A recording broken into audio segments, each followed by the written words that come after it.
Hello, everybody. Welcome to the Janelle Villiers podcast. My name is Janelle Villiers, and I'm your host. Happy to be here with you. I'm really excited today because I have a lot to share with you. First off, because I have a lot of notes, and you know this. You know I have a lot of notes because I don't want to miss a thing. But before we even begin, I just want to say hello and shout out to all the people who are watching for the first time. Hello. Hi, how are you? This show is all about sharing ideas for people who want to write books, use it as an asset in order to earn income. I even talk about using AI as a strategy or as a tool in order to help create frameworks and structures to help you be able to do that in a way that saves you time and effort. Really, I'm just here to bring clarity in that area. That's really what I'm excited to help you do. And so if this is your first time with me, go ahead and put a 1 in the comments. That way I can say hello to all the newcomers. If this is your second time on, third time on, fourth time on, if you are a repeat viewer, please go ahead and put a 2 in the comments so I can shout you out. Hello to all of my new people. Hello to all the people returning. Welcome back. I'm really excited to have you back.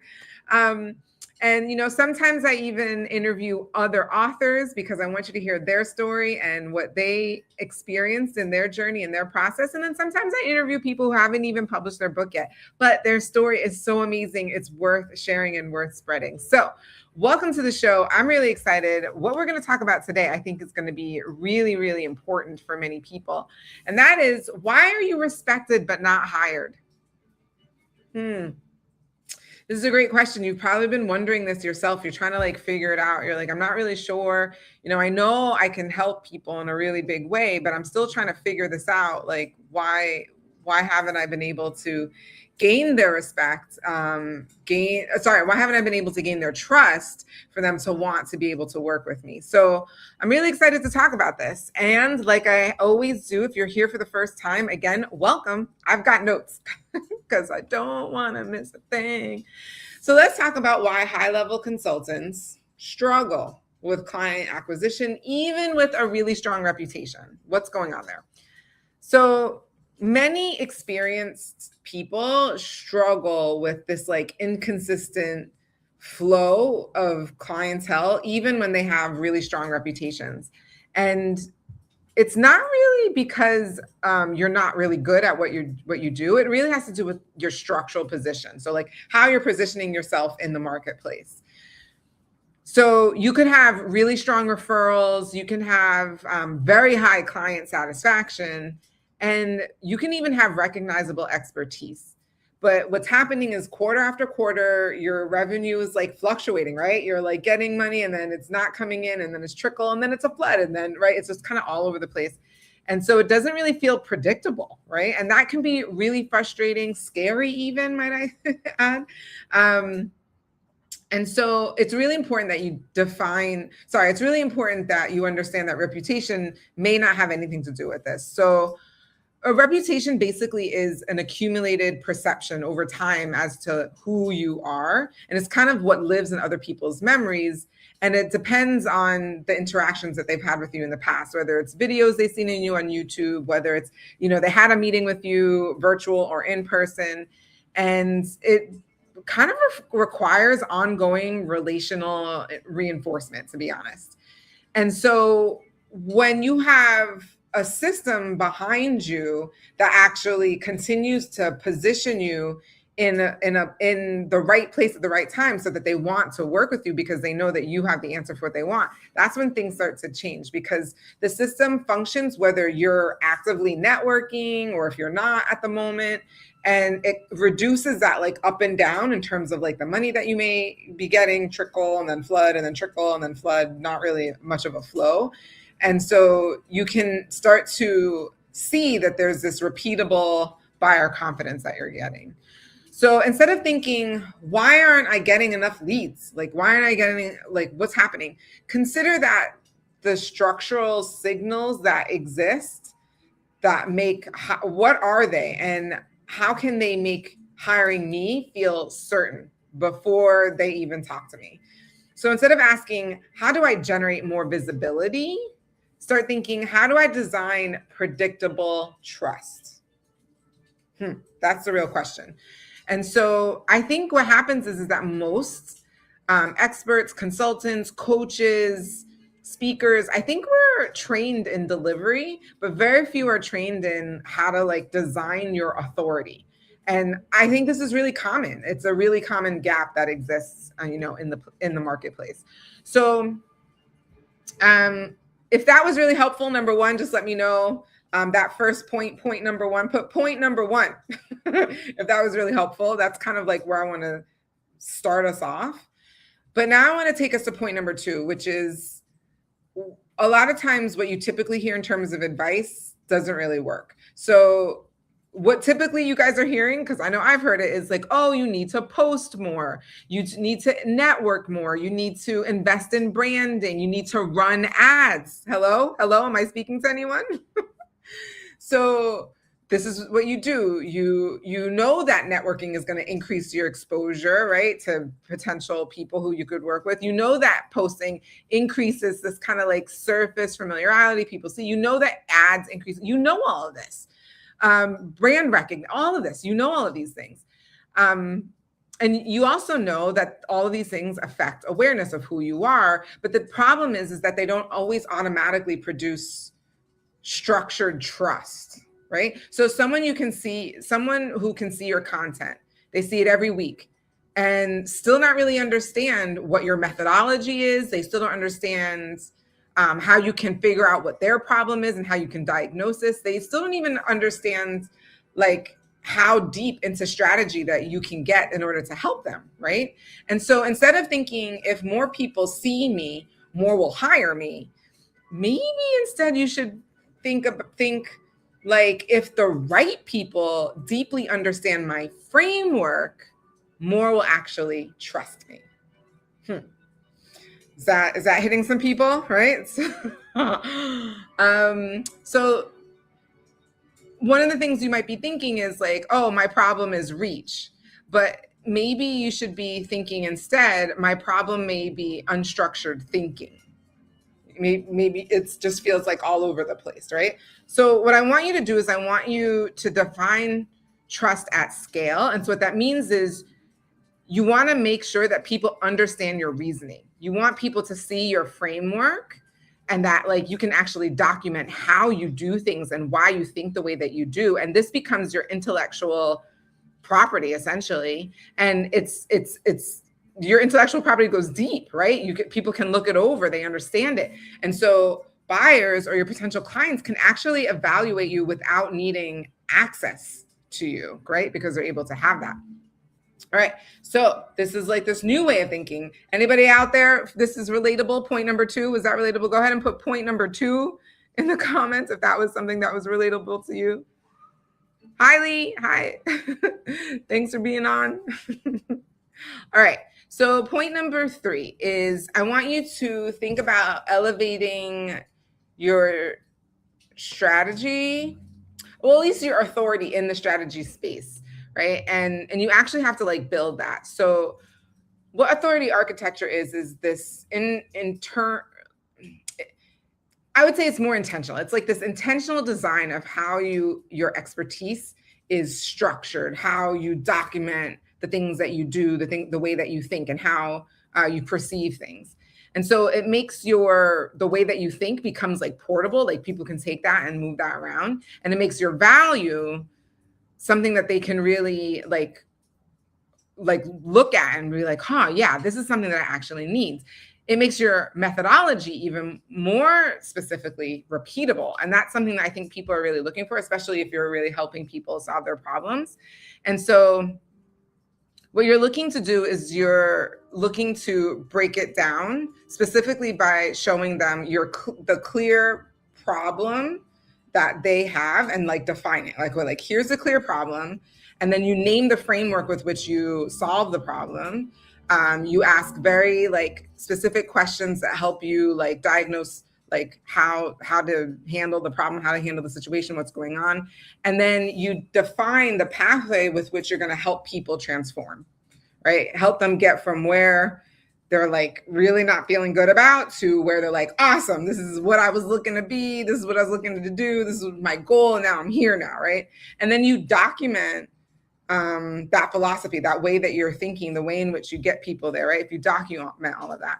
So instead of explaining your approach differently on like every single call and every time you speak to a potential client, you can reference like a name model that you've created.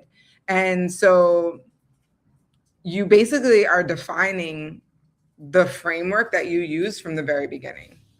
And so instead of thinking like, how do I get more clients? I think we can start thinking, how do I reduce friction before the sales conversation even begins?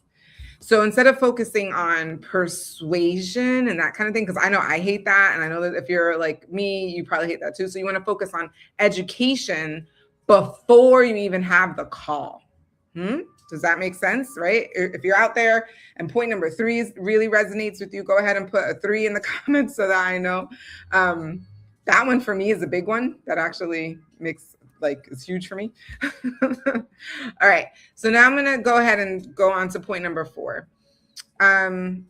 So when you're starting to provide proof, you're now entering into like the psychology of the people who are potentially gonna buy from you. So we have to remember that people make decisions by assessing like how clear things are. They are trying to identify like how repeatable is the system and the framework that you've created. They're trying to assess whether you can see what they can't see. Can you see their blind spots? Things like that. And then the friction then shows up when buyers need repeated reassurance, when perhaps your methodology feels implied, right? So it's still not really visible, it's not really understood, and they can't articulate and it seems like you're having trouble articulating what makes you different, right? So those are some things that could make things like cause friction. And so it's not like the easy kind of like, oh yeah, I totally want to do this. So if you have your intellectual property, if you already have your framework, if you've already put out there like, okay, this is how I think, this is how I do things, this demonstrates a pattern. They can recognize that. A lot of times that will pre-answer a lot of the common objections that people give. And it shows how you think under like really complex conditions, which, all of us are human. So we all believe that our thing is more complex than the other person. And so it makes your reasoning understandable. And so they're like, okay, like this makes sense, right? So if your potential client reads your structured framework, if they understand how you think, how you work, they're like, oh yeah, this is repeatable, then they'll already understand how you diagnose problems, right? They're already clear in your process, and they can see it, and they can anticipate like what the transformation is going to be, right? Because they already have all of that. Like they understand how you think and on how you move. And so this really changes the sales dynamic from you needing to explain everything to basically just confirming this idea that they already have about what you can do to help them, right? And that's what we all want, right? We all want the other person to like just see it, like, of course this person can help me. So perhaps if you've been thinking, I need to be more persuasive, consider maybe the thinking should be, my thinking needs to be more visible, like how I think needs to be more visible. And so instead of focusing on proving your pitch, now you're focusing on really making sure your philosophy has a framework, you can document it, and then people can read that and really like digest that.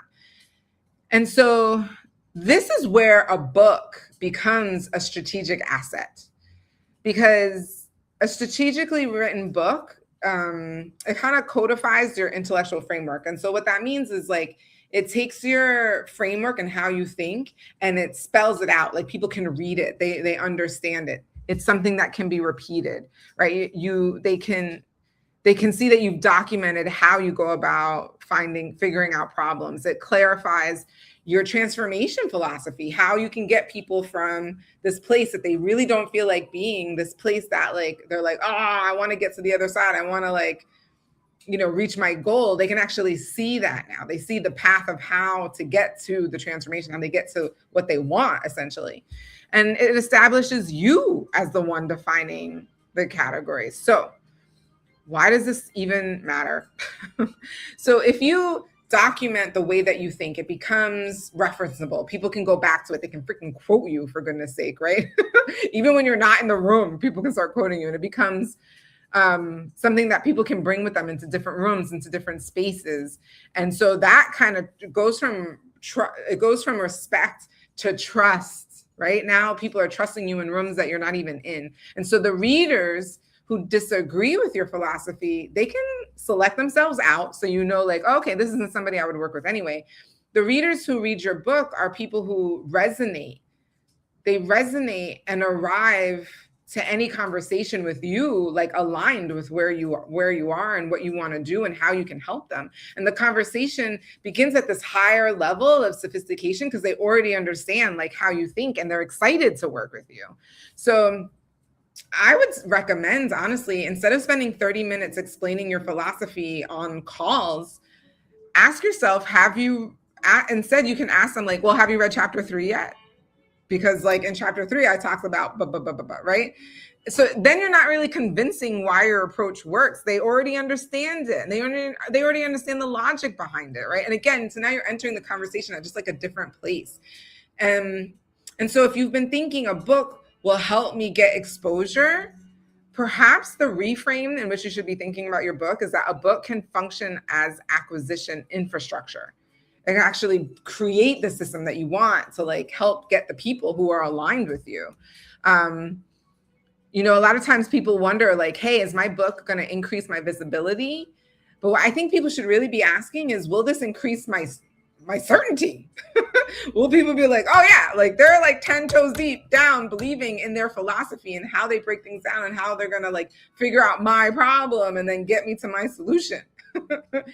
And the answer to that should be heck yeah, it should. Your book should do that. So that was point 5. So if point 5 really resonated with you, please put number 5 in the comments so I know that was the thing that really made things clear for you. But I just want to say this, honestly, the inconsistent acquisition, so that you're inconsistently getting clients, right? I think it's a signal of unstructured authority, truly. A strong reputation without how you think really creates this like up and down in terms of like the clients that you get and then ultimately like your income. And so once you have the infrastructure, once you have, you know, a clear outline as to how you think, why you think the way you do, how you move, all those things, this is going to start to stabilize how people perceive you. And so I invite you to ask yourself, is my methodology clear and documented? Is it?